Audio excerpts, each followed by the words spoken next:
യൂട്യൂബിന് വിട. സൂര്യയിലെ എല്ലാ പരമ്പരകളും സംരക്ഷണത്തിന് ശേഷം തികച്ചും സൗജന്യമായി സൺ നെക്സ്റ്റ് ആപ്പ് ഡൗൺലോഡ് ചെയ്യൂ. കണ്ടാസ്വദിക്കാം നിങ്ങളുടെ പ്രിയ പരമ്പരകൾ.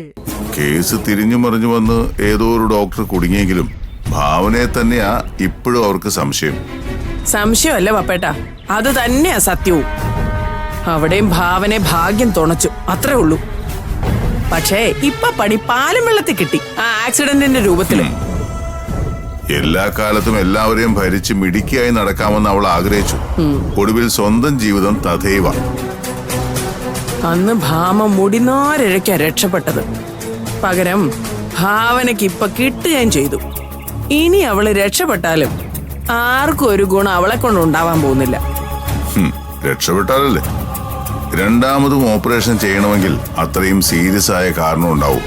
അപ്പൊ പിന്നെ എന്തും സംഭവിക്കാം. ഇതോടെ സൂര്യയുടെ നകളിപ്പ് തീരും. എവിടെ തിരിഞ്ഞാലും എന്തിനു പോയാലും ഭാവന ഭാവന എന്ന് പറയുന്ന അവന്റെ ചാട്ടം തീർന്നല്ലോ. ഓ, എന്തൊക്കെയായിരുന്നു. ഭാവനയിൽ നിന്നും സൂര്യ അകറ്റാൻ വേണ്ടി സകല കളിയും കളിച്ച ജയനിർമ്മലയ്ക്കും ഇപ്പൊ സന്തോഷമായി കാണും. അത് നേരാ. എനിക്ക് തോന്നുന്നതേ ഭാവനയുടെ ഭർത്താവായി നിരഞ്ജനെ ഇറക്കി വിട്ടതിന്റെ പിന്നിലും ജയനിർമ്മലയാണെന്നാ. ആയിരിക്കും. ഇപ്പൊ ജയനിർമ്മലയുടെയും പ്രാർത്ഥന ഭാവന രക്ഷപ്പെടരുതേ എന്നായിരിക്കും. അവള് രക്ഷപ്പെടരുത് പാപ്പേട്ട. എന്തു വന്നാലും നിസ്സാരമായി കാണുന്ന അവള് കിടക്കി നെണീക്കാൻ പാടില്ല. അഥവാ അവള് രക്ഷപ്പെട്ടാലും ശ്രീറാം ആ ഹോസ്പിറ്റലിൽ ഉള്ളിടത്തോളം കാലം എന്തെങ്കിലും ഒരു പണി കൊടുക്കും, ഉറപ്പായും കൊടുക്കും. അത് നേരാണല്ലോ. ശ്രീറാം ഡോക്ടർക്ക് ഇതിലും വലിയ ചാൻസ് ഇനി കിട്ടുവോ? ഞാൻ പറയുന്നത് നമുക്കാദ്യം ശ്രീറാം ഡോക്ടറെ പോയൊന്ന് കാണാം. അതിനുശേഷം ഭാവനയെ കണ്ടാ മതി. ഭാവനെ കണ്ടില്ലെങ്കിലും വേണ്ടില്ല, ശ്രീറാം ഡോക്ടറെ എന്തായാലും കാണണം. എന്നിട്ട് ഭാവനക്കിട്ട് എന്തെങ്കിലും പണി കൊടുക്കാനും പറയണം. അല്പം കാശ് കളഞ്ഞാലും വേണ്ടില്ല.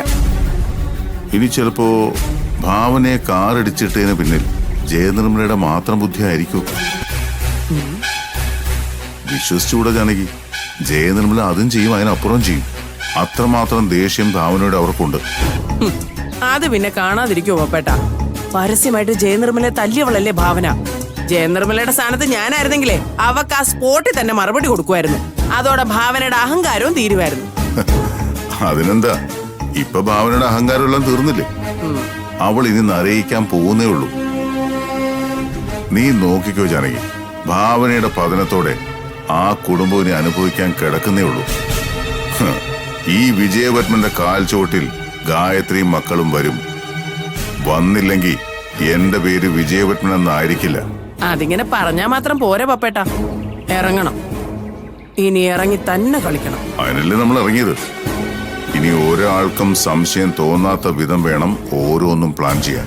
പപ്പേട്ടൻ പറഞ്ഞാ മതി, ഞാൻ ഒപ്പം തന്നെയുണ്ട്. എന്തായാലും പട്ടാപ്പകൽ പബ്ലിക് റോഡിൽ ധൈര്യപൂർവ്വം ഭാവന ഇടിച്ചു വീഴ്ത്തിയവനെ സമ്മതിക്കണം. ഇനി അവൻ ആരാണെന്ന് കൂടി അറിയണം. എന്തിന്? നമ്മുടെ ആവശ്യം ഭാവനെ വീഴ്ത്തണം എന്നല്ലായിരുന്നു?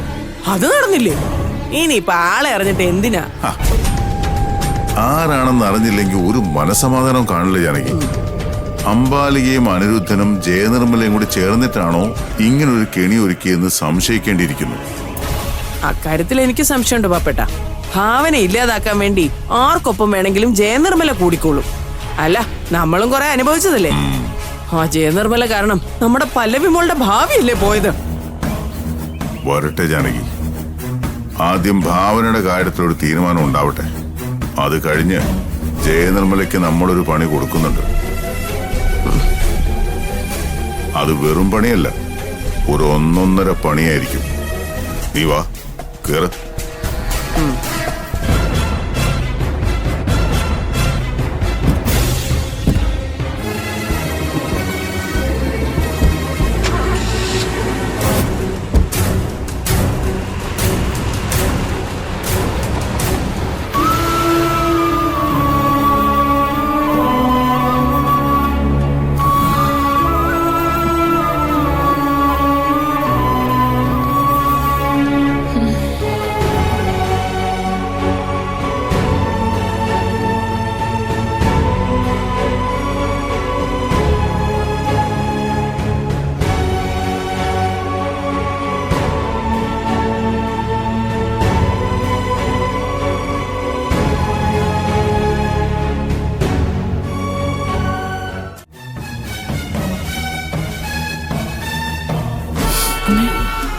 കരയുവാണോ? കരയല്ലേ അമ്മ. ഭാവനയ്ക്ക് കൂട്ടിന് ഈശ്വരനുണ്ട്. എത്ര ആലോചിച്ചിട്ടും താങ്ങാൻ പറ്റുന്നില്ല. സഹോദരങ്ങൾക്ക് വേണ്ടിയിട്ടും കുടുംബത്തിന് വേണ്ടിയിട്ടും നെട്ടോട്ട് ഓടി അവളെ ദൈവം എന്തിനാ ഇങ്ങനെയിട്ട് പരീക്ഷിക്കുന്നത്? അങ്ങനെയൊന്നും പറയല്ലേ അമ്മ. ദൈവത്തിനൊരിക്കലും ഇത്രത്തോളം ക്രൂരനാവാൻ കഴിയില്ല.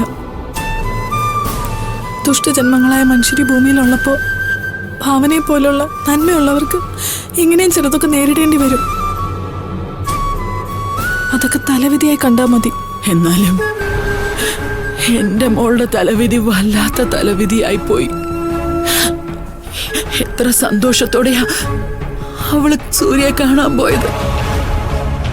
അതും എന്നും പോലെ അല്ലാതെ അണിഞ്ഞൊരുങ്ങി. ചിലപ്പോ അത് ദൈവത്തിന് പോലും ഇഷ്ടപ്പെട്ടിട്ടുണ്ടാവില്ല. ദൈവം ചിലപ്പോൾ ഇങ്ങനെയൊക്കെ അമ്മേ മനസ്സിൽ നന്മയുള്ളവരെ കൂടുതൽ പരീക്ഷിക്കും.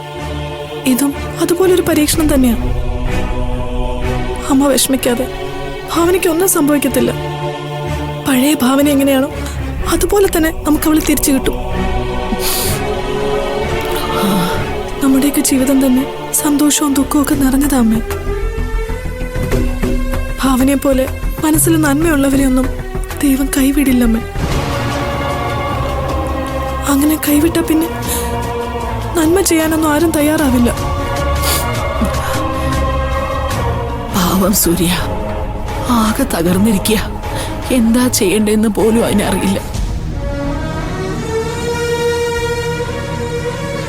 സൂര്യക്ക് ധൈര്യം കൊടുക്കേണ്ടത് ഇപ്പൊ നമ്മളാ അമ്മേ. നമ്മളൊക്കെ വിചാരിക്കുന്നതിനും എത്രയോ അപ്പുറത്താ ഇപ്പൊ സൂര്യയുടെ മനസ്സ്.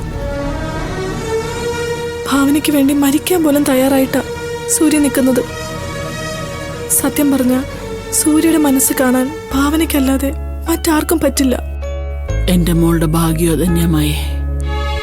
ഡോക്ടർ പറഞ്ഞ നമ്മൾ കേട്ടതല്ലേ, അബോധാവസ്ഥയിലും എന്റെ മോളുടെ ചുണ്ടിൽ സൂര്യമോന്റെ പേരാ ഉരുവിട്ടെ എന്ന്. അതാ അമ്മേ ഞാൻ പറഞ്ഞത്. അമ്മ ധൈര്യമായിട്ടിരിക്കെ. സൂര്യയും ഭാവനയും ഒന്നാക്കിയത് ദൈവമാണെങ്കിൽ അവര് ദൈവം സംരക്ഷിക്കുക തന്നെ ചെയ്യും. പിന്നെ ഞാനിപ്പോഴും അമ്മയുടെ ഒരു കാര്യം പറഞ്ഞേക്കാം. ഇനി എല്ലാവരോടും നോക്കിയും കണ്ടൊക്കെ വേണം പെരുമാറാൻ. അമ്മേ, പ്രധാനമായിട്ടും മാമനോടും മാമിയോടും. അവരിവിടെ വരുന്നത് ഭാവനയുടെ സുഖവിവരം അറിയാനൊന്നുമല്ല. ഭാവനയ്ക്ക് എന്താ സംഭവിച്ചെന്നറിയാനാ. അന്യ ആൾക്കാരെ എങ്ങനെ വേണമെങ്കിലും നമുക്ക് കൊണ്ടുപോവാം. സ്വന്തക്കാരെ കൊണ്ടുപോകാനാ പാട്. നമ്മൾ എന്ത് ചെയ്താലും പരാതി മാത്രമേ പറയത്തുള്ളൂ. എന്തിന്? മനസ്സറിഞ്ഞ് നമ്മളൊന്ന് തുമ്മിയാൽ പോലും പരാതി പറയും, അറിയിച്ചില്ലാന്ന്. അല്ലെങ്കിൽ അമ്മ നോക്കിക്കോ, ഭാവനയുടെ വിവരങ്ങൾ അപ്പ അറിയിക്കാത്തതിനാവും ഇനി മാമന്റെയും മാമിയുടെയും പരാതി. ഇനി അങ്ങനെ പരാതിയും കൊണ്ടുവന്നാ ഞാൻ മറുപടി കൊടുത്തോളാം. ക്ഷമിക്കുന്നതിനൊരു പരിധിയില്ലേ? അങ്ങനെ തന്നെ വേണം അമ്മ പ്രതികരിക്കാൻ. അമ്മ മിണ്ടാതിരിക്കുമ്പോഴാ അവര് കൂടുതൽ കുഴപ്പങ്ങൾ ഉണ്ടാക്കുന്നത്. താഴ്ന്നവരെ വീണ്ടും ചവിട്ടി താക്കുന്നതാ മാമിയുടെ സ്വഭാവം. സൂര്യയും സേതു എന്തിയുമായി കണ്ടില്ലല്ലോ. ഇവിടെ ഉണ്ടായിരുന്നു അമ്മേ. സേതോട്ടിനോട് ഞാൻ തന്നെ പറഞ്ഞത് സൂര്യയുടെ അടുത്തോട്ട് ചെല്ലാൻ. പാവം, കാശിനു വേണ്ടി നല്ലപോലെ വിഷമിച്ചിട്ടുണ്ടാവും.